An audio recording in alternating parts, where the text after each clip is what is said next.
Fate. The development of events beyond a person's control, regarded as determined by a supernatural power. If you don't believe in fate, by the end of this episode, you will. I'm going to tell you a story of how a series of events led to me being the caregiver of my mother who has Alzheimer's. This is the ChoppedByT podcast, where we give real, raw, authentic conversations. Stay tuned. The year was 1992, April of 1992.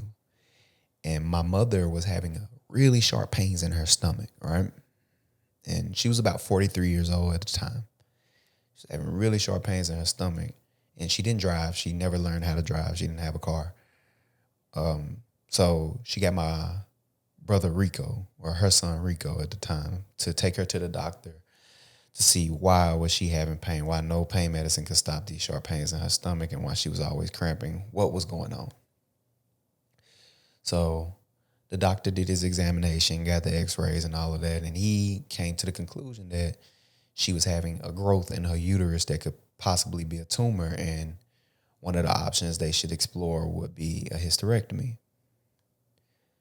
Well, my brother Rico at the time thought to tell her, hey, we might need to go get a second opinion before you just go straight to hysterectomy. And for those of you listening or watching who don't know what a hysterectomy is basically a surgical procedure where they remove a woman's uterus. So she went and got a second opinion. And after getting the second opinion, the doctor explained to her, no, you don't have any tumors or anything. You're actually pregnant. And that baby was me. Now, I asked my mother, just before the Alzheimer's came, before she got in the state she was in now, I asked her once, Mom, if you're 43 years old, you already had 4 kids at the time, all of which who were either adults or, 3-4 years off from being, legal adults.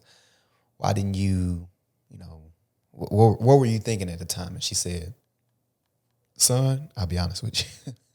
And that's our relationship. We're always very transparent and honest with one another. She said, son, I'll be honest with you. I honestly thought about getting rid of you, And I asked her, why didn't you? She said, I just knew that you were supposed to be here for a reason, and you didn't come for no reason. And what a miracle to have a baby at 43 years old when some people can't even have babies early on. What a miracle to be able to have a baby at 43 years old and, find out I was pregnant when I thought I was going through menopause, when I thought I couldn't have any kids anymore. I ended up having a baby, and it was you, and I thought that you were meant to be here. So who am I to take that from you? And I thought that was beautiful. I like that. But anyway, to make this all make sense of what I'm trying to get to with the fate thing, how all things happen for a reason. My first introduction to Alzheimer's, I'll say at the time, because Alzheimer's has forever been present in my life. Like I said, my mother has Alzheimer's currently right now, and I am her caregiver, but it's always been very present in my life. And my first introduction really to it is something that I don't remember. I've only heard stories about it from my mother, was when my grandmother poisoned me.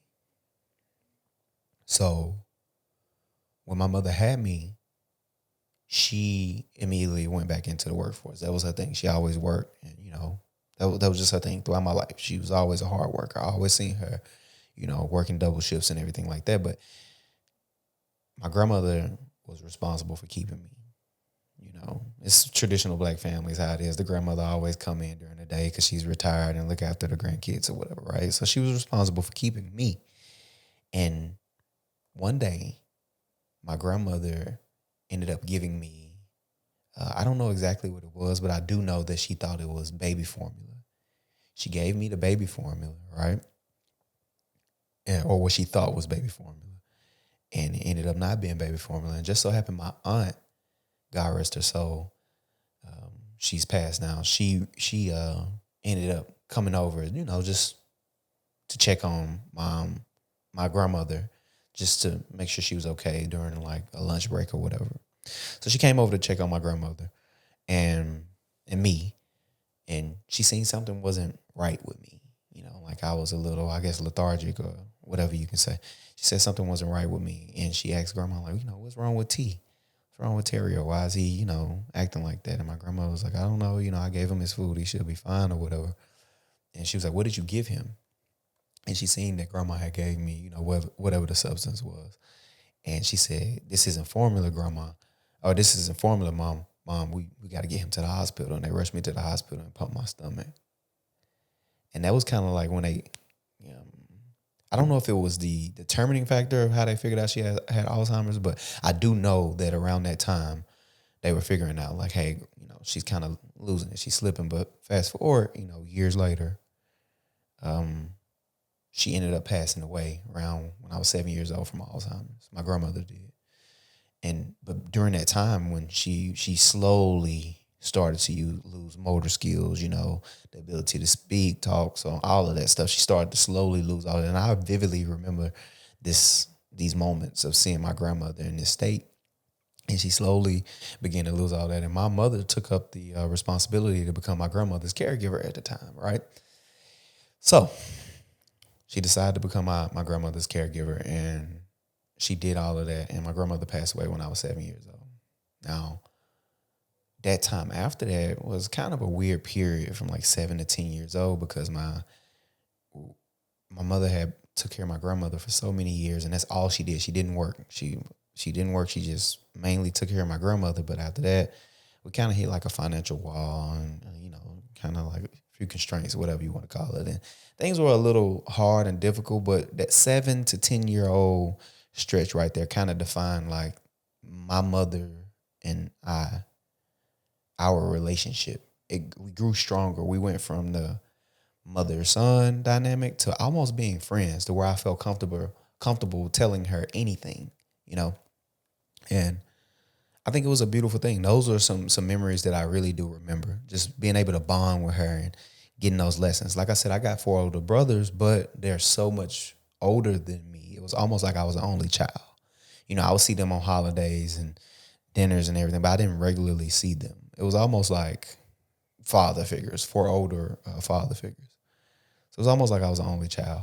But anyway, I seen my mother. I seen my mother like, just work and go hard, and I appreciate it. And I was always like so close to her, And I remember making her a promise at around 15, or maybe I was around like 12 or something like that. I said, when you get older, I'll take care of you. And, her being her, she's just like, you'll be just like the rest of them. You won't take care of me. But I'm like, no, I'm going to take care of you. I'm going to make sure you're all right. I always had that feeling to want to protect her and look after her for some reason, And fast forward, I went to college, done, all the things that I've done up until this point. I moved away from home, became an adult, had my own kid. And immediately when I found out I was having a kid around 25, shortly after that, I figured out that my mother had Alzheimer's as well. She was like in the moderate stages of Alzheimer's. I always had a good idea that may happen to her as well, because, it happened to my grandmother. And I always had a feeling like, hey, if it happened to I knew it was, hereditary. So it was possible that it would happen to my mother as well. So the worst news, she got it. And it was during the time when I actually felt like I really needed her. She was always such an awesome mom and aunt, and just like a mother figure to everyone around. And I needed that parental guidance on how to navigate and becoming a father. Me and my father at the time, I won't say we didn't have, we never been able to talk to each other on that level, because it was always that disconnect. I didn't really grow up with him around. So she's the person that I needed to speak with. But she was having this disease, and as the disease progressed, it was becoming harder and harder to speak to her about anything for that matter, and it even started to become times where she didn't remember me, And one time that really sticks out during this experience of my mother having Alzheimer's is at my nephew's wedding. I remember walking into the hotel room because his wedding was in Arkansas. I remember walking into the hotel room where we were all staying in. I walked over to my mom, my best friend, and I said to her, "What's up, Ma?" And I gave her a hug, and she looked me right in my face, and she had no idea who I was. Now, as a 29-year-old man at the time, looking at your parent and they don't know who you are, that's really heavy, to say the least. But nevertheless, we figured out about the Alzheimer's, and slowly but surely she started to go downhill, as people do. There's no cure for Alzheimer's. And I made the decision, after, speaking with all my brothers and my aunts, my mother's sisters, and the sister who was taking care of her at the time, I made a decision to bring her here with me. I thought that it would be in her best interest to move with me and live with me, because I felt as though I can provide the best care for her. And I want to explain to you how fate works, how this makes sense for me to be the caregiver for my mother. Rewind back, my mother had me when she was 43 years old. I told y'all that already. I was born immediately. When I was born, I couldn't see well. As a matter of fact, I started wearing glasses when I was about 4 years old, and I have the worst vision to this day. I don't have great vision, but my vision was gradually declining by the time my mother got me to the doctor at 4 years old, and it was a possibility that I was going to be blind. So much so to where they started teaching me Braille early on, and I would have to go to the vision class around 3 years old. And during that time, because I lived in such a small town, the vision class was kind of like all clumped in with people with intellectual disabilities as well. It was me and other people, people with hearing impairments, people with vision impairments, but then you also had the people with intellectual disabilities as well. And where most children are afraid of those types of kids because, the noises and all of that, I received them well because I was exposed to them so much sooner, and I made friends with them so much sooner. That kind of lit something in me at the time to not be so afraid of, those kids, or not judge those kids or make fun of those kids like how most younger people do. So fast forward, when I was deciding on my career, I decided that I want to go in that space and take care of people with intellectual disabilities. And that's what I did. I specifically took care of people with intellectual disabilities who were older, much older, and normally not only had intellectual disabilities, they had Alzheimer's, and they were incontinent and couldn't, use the bathroom on their own and everything. So that's when I started to take care of those types of people. And that's the reason why. That's literally the direct reason why, because of me almost being, not being able to see well. And I took that as my career path from about 18 years old all the way to I was about 26, 27. I did that. So almost 10 years I did that. And that honestly got me ready to move my mother here now. And that's how, fate works. I had no idea that, who knows? First of all, I thought that I would be 40, 50 years old by the time, I kind of always thought my mother would have Alzheimer's, but I thought I would be 40, 50 years old by the time my mother had Alzheimer's, And I thought I would be, well on the age by the time it started to show up. Never thought it would be, my mid-20s when I would be experiencing that. But I was already prepared for that, right? But because of all the experience I got working with these people specifically, and honestly, I would like to say that I started working with elderly people because my mother was older, and that's what I was used to. They always called me an old man anyway, or said I had an old soul because of how I was. I was raised by essentially an old woman, but took on the care of my mother. Now, I moved her here with me, and since then I've been her caregiver. And I will say that this has been one of the most, having to be a primary caregiver for my mother has been, my mother who has Alzheimer's, has been one of the most difficult experiences of my life. It tests everything, my patience. And she knows. She knows when I'm getting impatient with her. She knows when I'm almost like rushing her, but deep down she still knows that first of all, she doesn't know who I am. You can say Onterio or T, what she always called me, the Onterio or T. And you say, I'm Onterio. She's like, you're not Onterio. You're not my son.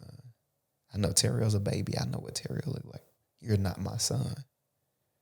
I'm here every day with her. I wake up with her. I go to sleep with her. I spend the day with her.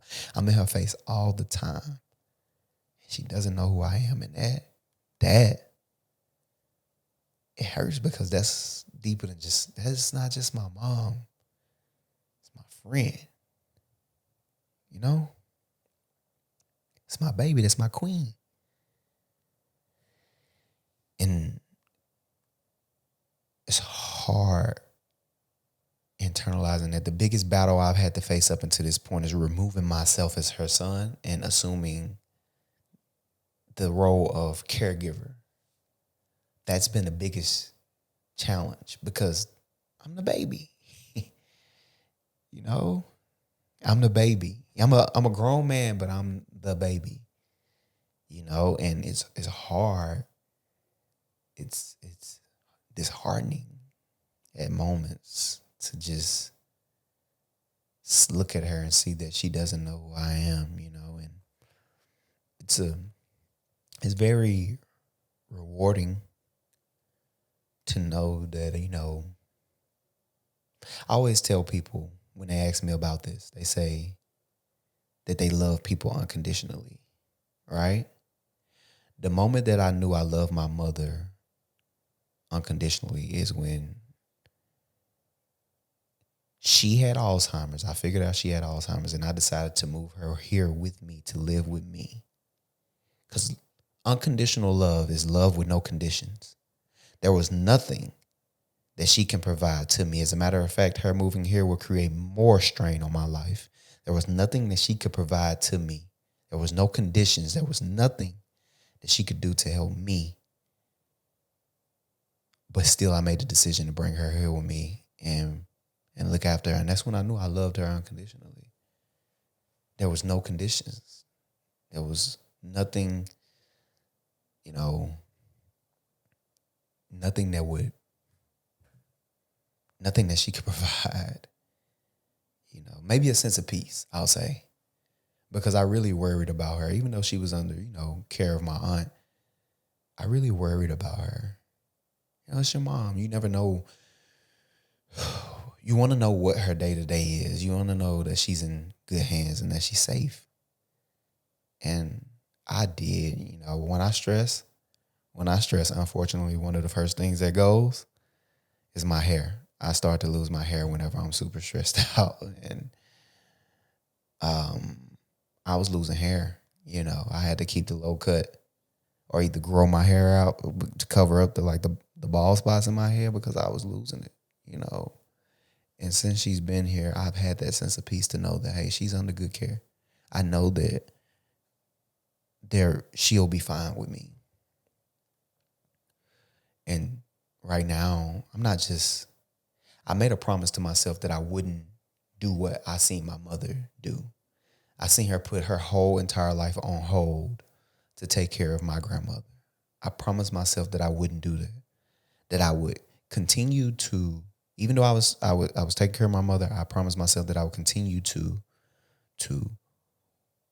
love her and be here for her, but also live my life, do the things that I want to do.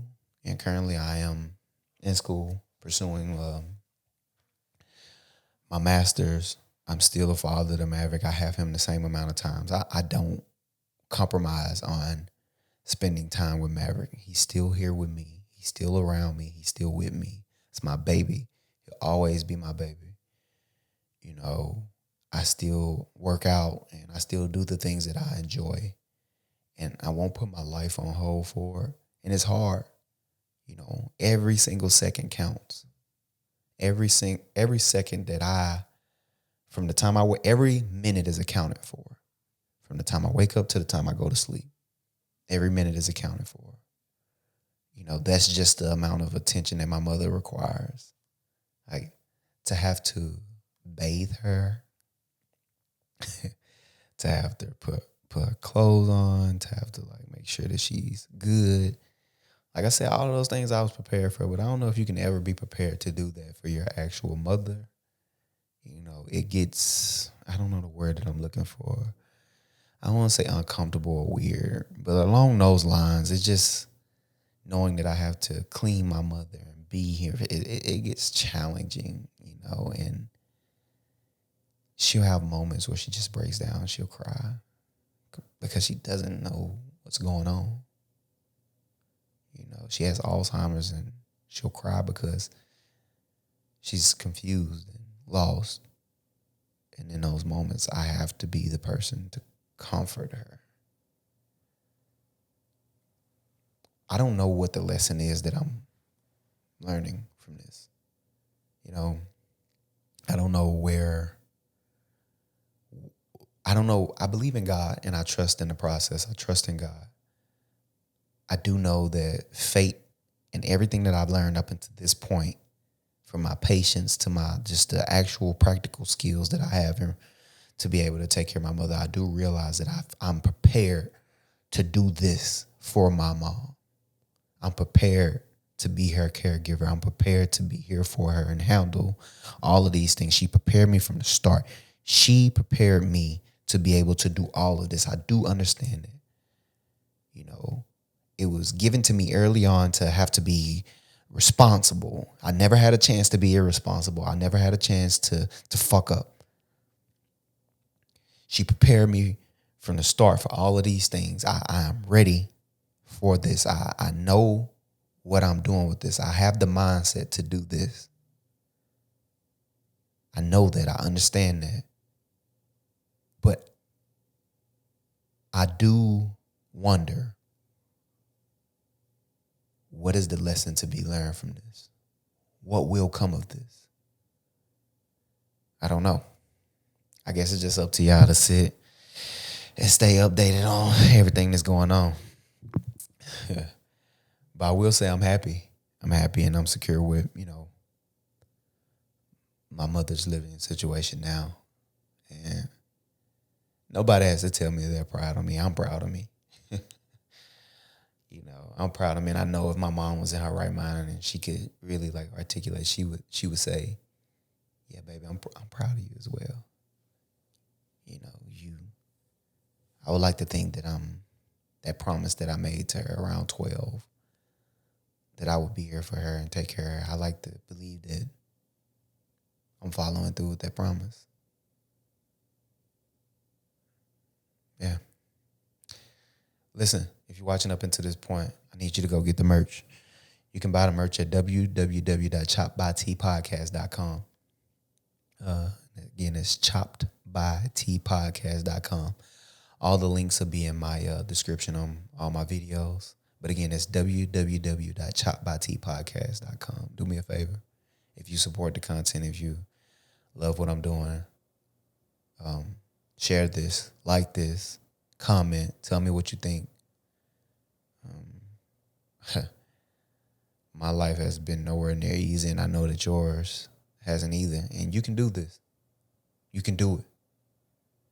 Don't let this shit beat you up. We don't surrender. We don't retreat. Listen, this is the ChoppedByT podcast. We'll get real, raw, authentic conversations. Until next time.